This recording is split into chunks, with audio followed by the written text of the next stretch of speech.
Record বন্ধ করে ছবি আঁকবো, আর যখন যেখানে রেফারেন্স দেওয়া হবে, পেজ নাম্বার দেওয়া হবে, ছবিগুলি থেকে আমরা সেগুলি মিলিয়ে নিতে।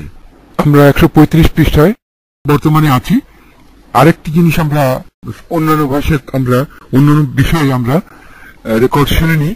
তারা আমরা একটি জিনিস করবো যে সবসময় আমরা লক্ষ্য রাখবো যে পেজ নাম্বার কোন বইয়ের কোন পেজ নাম্বার বলা হচ্ছে। এক জায়গায় না দাঁড়িয়ে আমরা বইয়ের একটি পৃষ্ঠা থেকে অন্য পৃষ্ঠায় ছুটে চলে যাচ্ছি, আবার বিভিন্ন রকম তুলনামূলক আলোচনা যেহেতু করছি, সুতরাং আমরা সেখানে ফিরে আসছি।